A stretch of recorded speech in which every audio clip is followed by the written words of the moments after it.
Thank you for joining us for this episode of the Myopia Podcast. Today, we were joined by Dr. Jeff Walline. We're going to be speaking about atropine, why it needs to be part of your myopia protocol, concentrations, side effects, and how to get started on the Myopia Podcast. Optometric Insights Media proudly presents the Myopia Podcast, where we give you the latest myopia research, clinical topics, and industry insights. Make sure to subscribe to stay up to date on all of our awesome myopia content. And now to our host, a massive myopia manager himself, Dr. David Kading. Well, thank you for joining us for this episode of the Myopia Podcast. We're joined once again by Dr. Jeff Walline, and as many of you know, he's at The Ohio State University. Jeff and I have known each other for quite a while, but I've always looked up to Jeff for his work and how he makes his research so clinically relevant, all the way dating back to some of the early days with Achieve, some of the early days with his ortho-keratology and his gas permeable research. It's been really a joy and a pleasure to apply your research into my clinical practice. Thank you for joining us today, Jeff. Well, and thank you for providing these research results for practitioners, because it's important. If we can provide all the results, but if they don't get to practitioners, they don't mean anything. So thank you. True, that's true. Well, it's absolutely my pleasure. So the intention of the Myopia Podcast is to really talk about the different avenues and methods that can be used for myopia management. And one of the things that we don't see a lot of research coming out on is atropine. And I think the reason why is because there's not any major pharmaceutical vendors that are putting tons and tons of money in that. Now, that being said, there are some, and we're going to continue to see some products becoming available. But historically, we haven't seen a lot. We've got some great studies, which I'm going to have you briefly talk about, the ATOM studies and the LAMP study being the ones that I think of and most people are thinking of. Can you share with us a little bit about atropine and, as far as you understand, how it came to be in this myopia arena and, how it's been used historically? And then we'll talk later about how it's being used now. Sure. I think atropine, the idea of atropine originally was that it would reduce accommodative effort. And accommodative effort was what was thought to be one of the causes of myopia.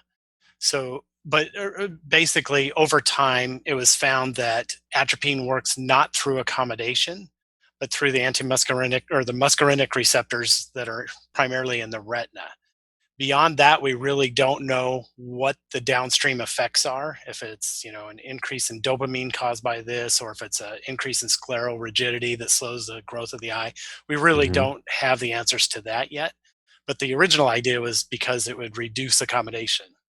And that was with 1% atropine, but then subsequent studies found that lower concentrations without those significant side effects could actually slow eye growth and or myopia progression. And that's where we are at today.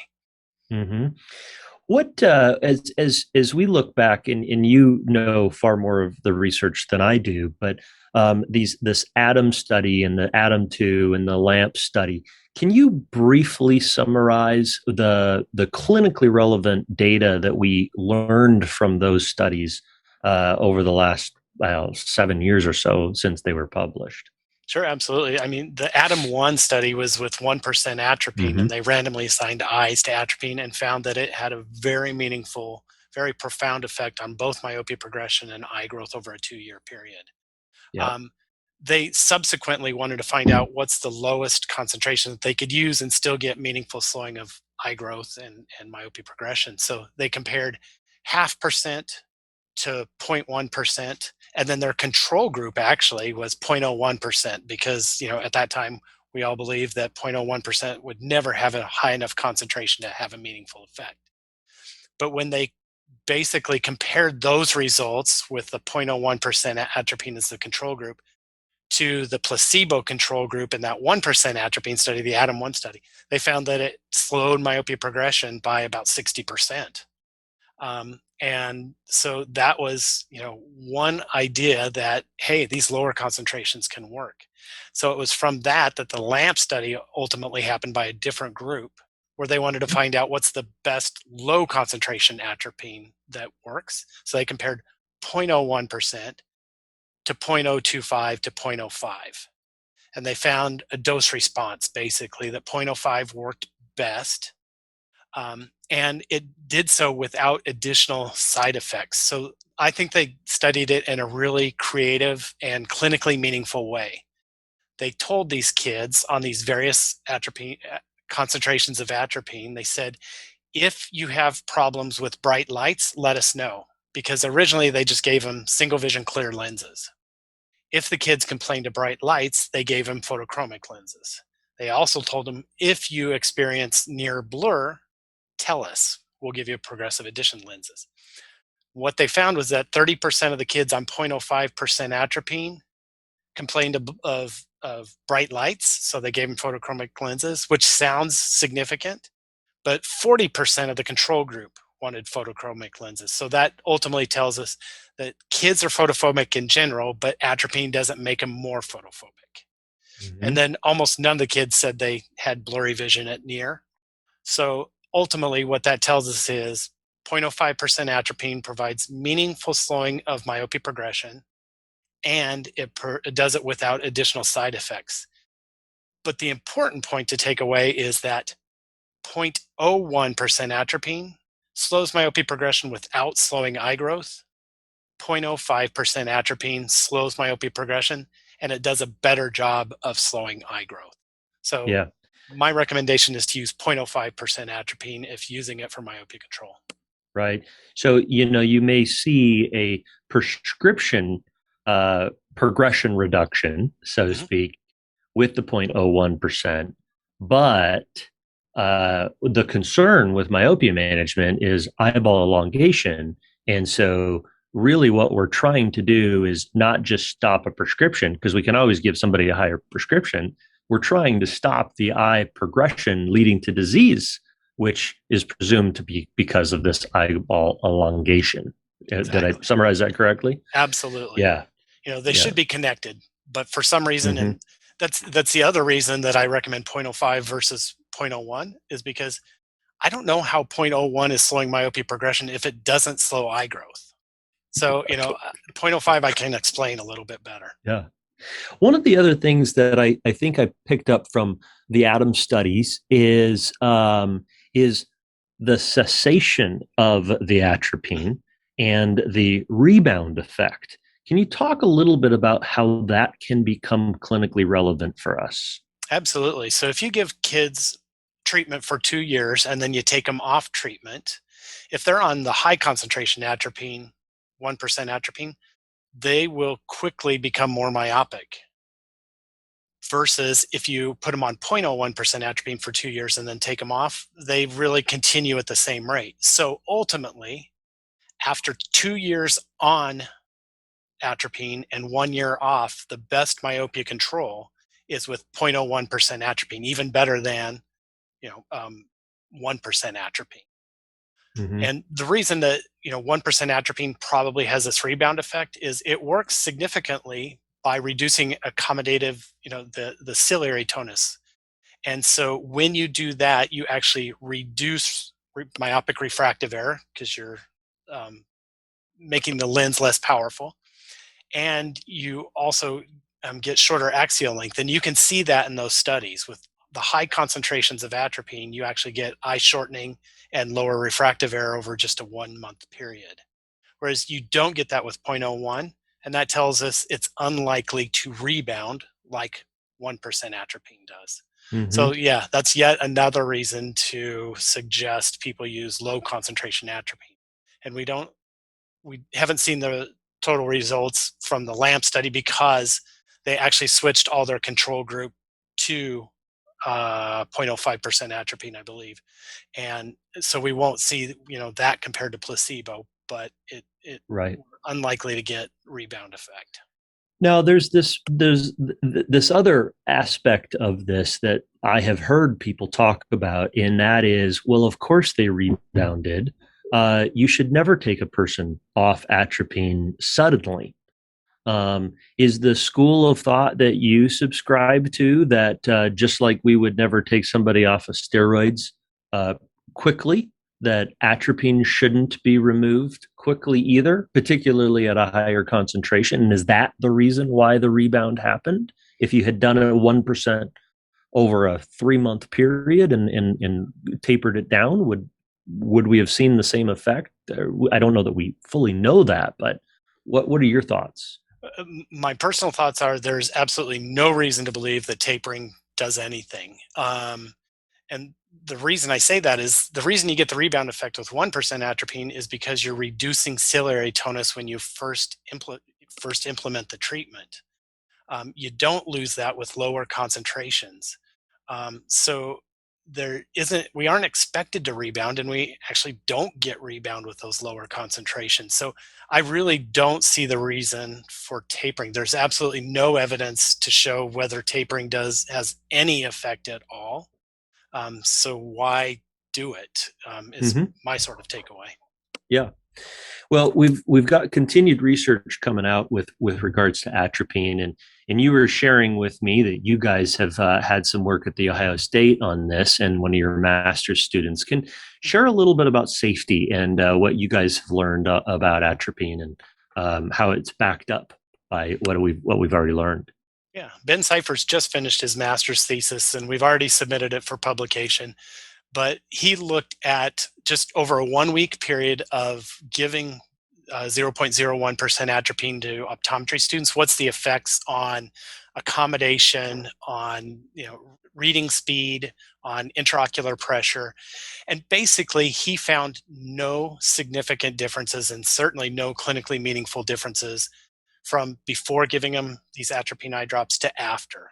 Where he did see one statistically significant but maybe not clinically meaningful difference was intraocular pressure increased by a millimeter and a half of mercury in the right eye and about 3/4 of a millimeter of mercury in the left. So I'd say, about 1 millimeter of Right. mercury. Yeah, maybe because you get more of a mid-dilated pupil, could be, restricting a little bit the outflow that you get through the trabecular meshwork.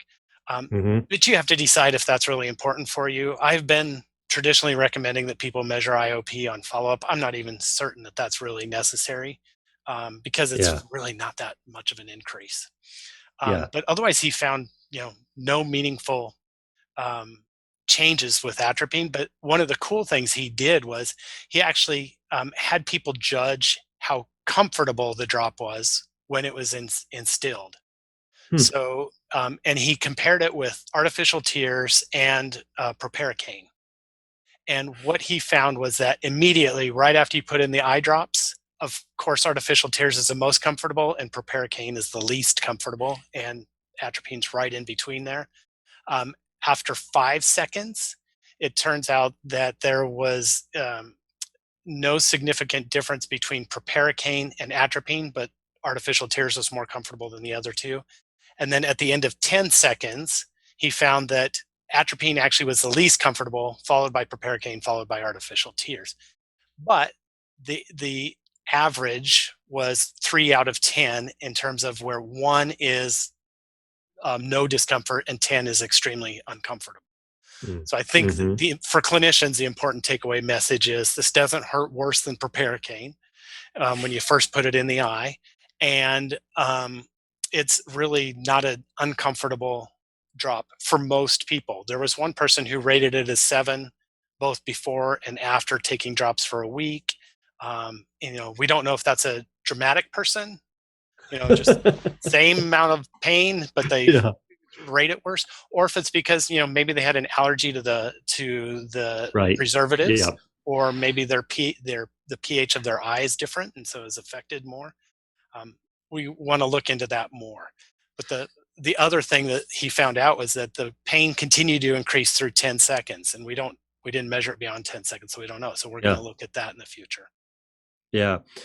So just for listeners, atropine can be obtained through a local compounding pharmacy. I think that's where a lot of clinicians are getting it. You can just call up to a pharmacy and say, hey, look for compounding pharmacies in your area and reach out to them and say, could you make this for me? And then designate the concentration that you want, and then have the patient go and reach out to them. With our local pharmacy, that's how we've done it and have had a good relationship with them. There are some products that are available, and I don't know if you want to speak to them, that are coming available, that you can get the prescriptions made up and sent to the patient from a kind of a universal pharmacy that can send it around the country. So just be on the lookout for those in the trade journals. They're already available and coming available as well in the near future. And I know that eye drops are going to be a major part of myopia management in the future. Jeff, can you share with us about other eye drops that we may be thinking of in the future, or is there research being done right now by some of the pharmaceuticals that you're aware of that are going to we should be keeping our eye out for? The only one that I really know of is 7-methylxanthine, which is a caffeine derivative. But if that were effective, then I would be a hyperope. No, I'm just kidding. I don't know. From the studies that I've seen, I'm not sure about the effectivity of that ultimately, but it remains to be seen. That's the only one, honestly, that I really know about. So I'm not privy to some of the others. And I think that's a good drop for parents to give their children right before they go to bed at night. It's going to be a good way to go. Right. Absolutely. Well, hey, I wanted to pick your brain about another topic, and that relates to axial length and versus a refraction, cycloplegic, autorefraction, or whatnot, to measure myopia management. And I loved the breakout. Actually, it wasn't a breakout. It was a full session at GSLS. I think it was 2 years ago, where you played the devil's advocate, and you did a phenomenal job playing the devil's advocate, arguing every side of the issue up and down, calling people bozos for the way they were thinking about any one thing. It was extremely entertaining and very enlightening. But one of the arguments that I hear quite frequently by people in the myopia management space is you must have something to measure axial length if you're going to do myopia management. Otherwise, you don't know if they're progressing. And, I think you and I have similar perspectives on this. Axial length is an incredible tool to add to your toolbox. But does that mean you must have an OCT if you're going to measure glaucoma?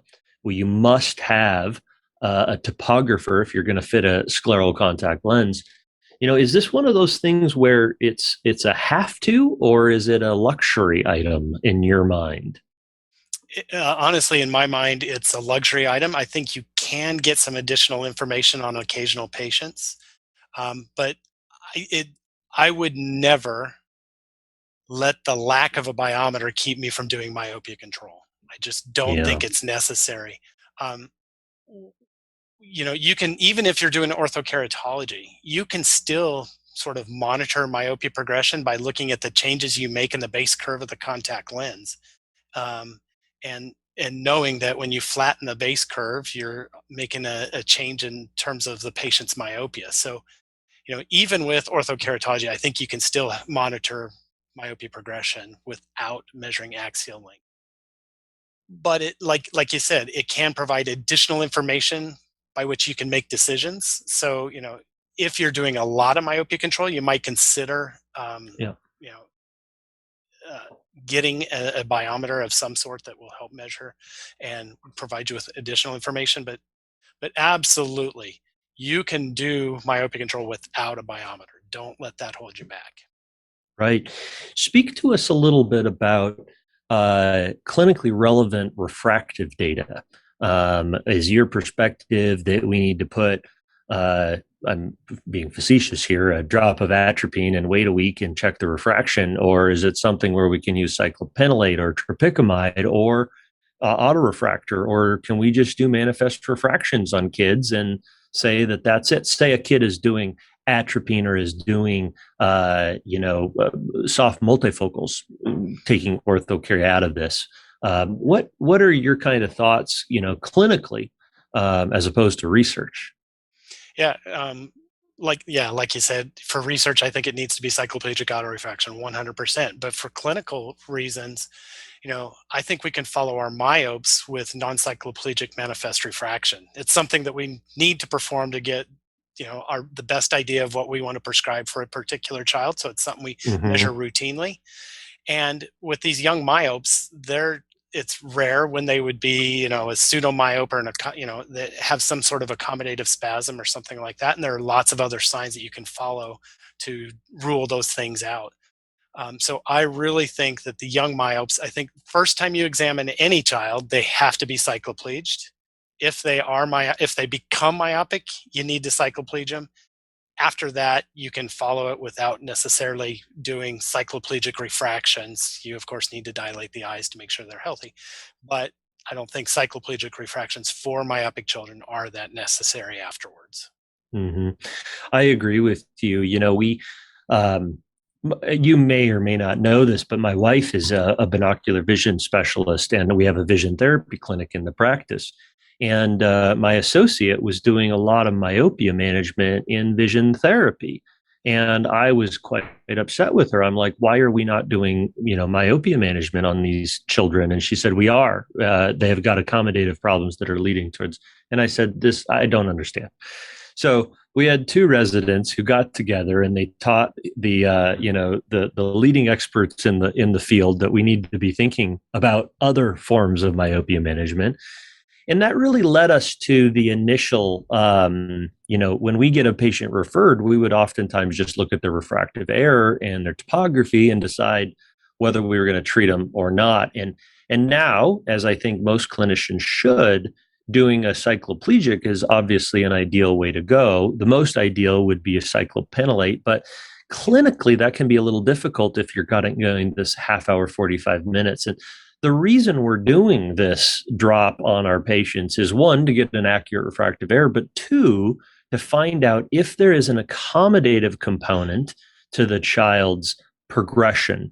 And the way we quickly tease that out, because I'm not a BV specialist, but my wife is if they're seeing me, is I do a refraction on them, and if their cycloplegic refraction is nearly the same, then I'm not blaming accommodation as to the cause. But if there is a change, and we also do a quick binocular vision screener, which is another episode, but a quick binocular vision screener to find out if there are some components there that we need to refer over to the other department.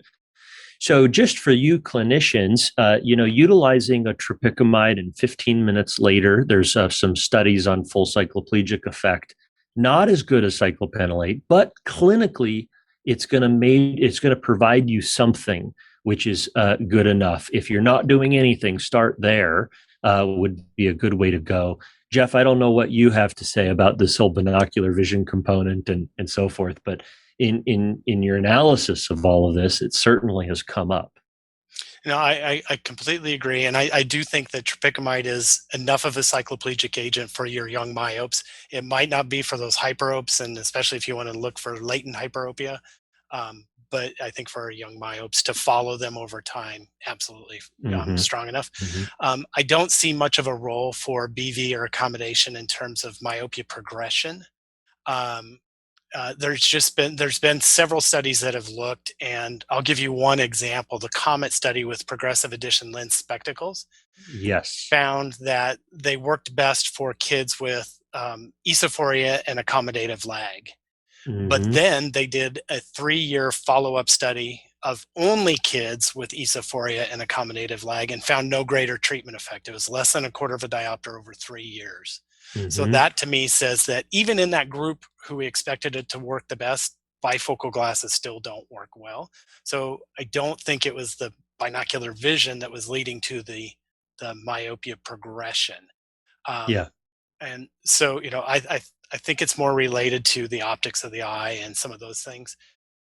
But I'm not saying that they're not important for children, because they are extremely important for children.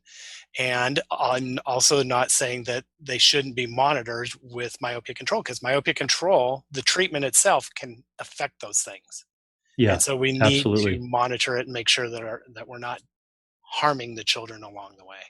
Yeah, yeah, and just to circle back to that, I think that's an important component. If you do discover in your myopia management analysis an accommodative issue, my recommendation is get the accommodative issue solved in conjunction with or prior to a myopia management, because you may not be accurately measuring the amount of myopia that that child has.